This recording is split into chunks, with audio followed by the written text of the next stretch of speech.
Well, it's a bit custom cruise. You can see a beautiful 4-jaw chuck. We're going to basically machine this down so it fits my lift. It's actually off a different lift, but you can see here by using this center, this is actually off. So it's, looking at this, it's way that way. So what we need to do, this is just to get you rough. Right, we need to drop it down. So basically, we need to slacken these off. Slacken all these off. Breathe. You were doing it wrong. You can see here, pull it across a bit.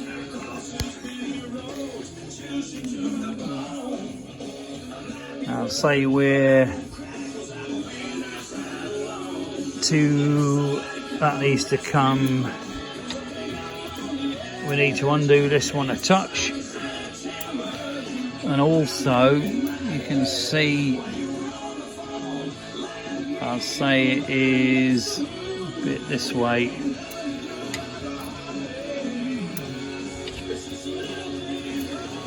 So if we do that, obviously you can clock this up perfectly later, but this will give you, I'm going to write pigs here of this, as you can see. Slacken that one off.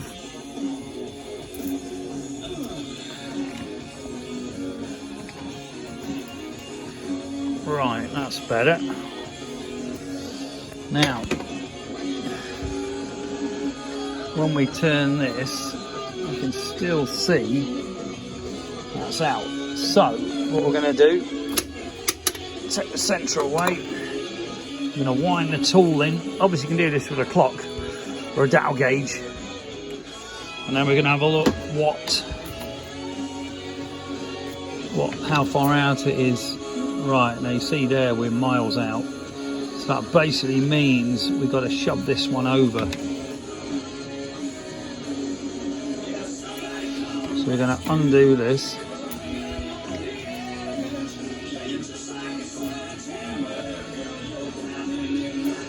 Where are we? Yeah, so we're going to have to undo that one.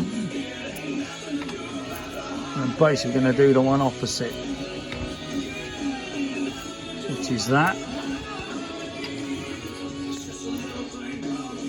Then we're out there, so we need to slacken that a touch. Tighten that. See what that's like.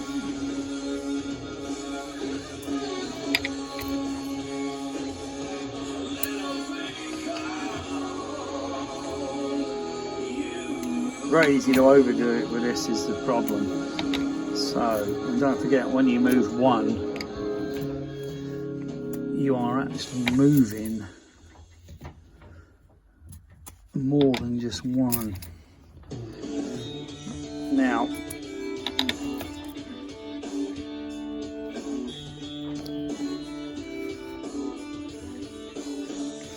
it's not far.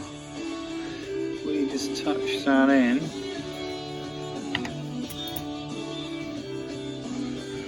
The human eye is pretty accurate, as you can see.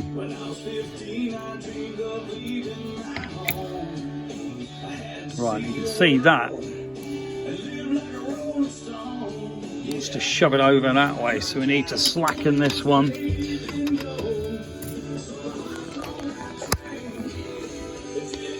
Not much.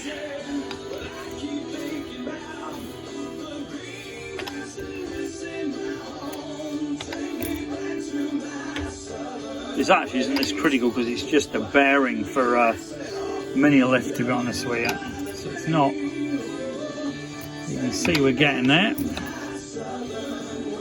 I'll say that's pretty good for a job like this, which isn't hypercritical. So we're just going to tighten all these up and recheck it. Always put the key away. Never ever leave the key in a chuck. If you fire the baby up, that's pretty good. Okay, then we're going to flip this round and we're going to take a cut off. What we're going to do is see what size the hole is, and then basically we're going to, oh, not that one.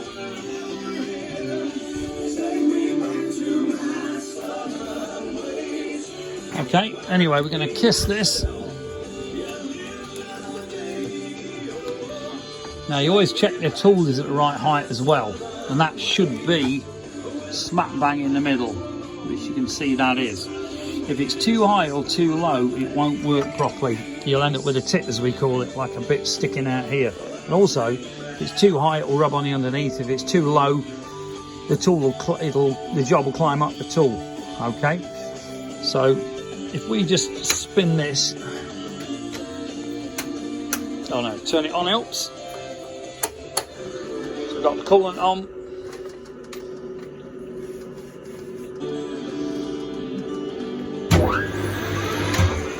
Covered in oil. Well done, mate. Do it.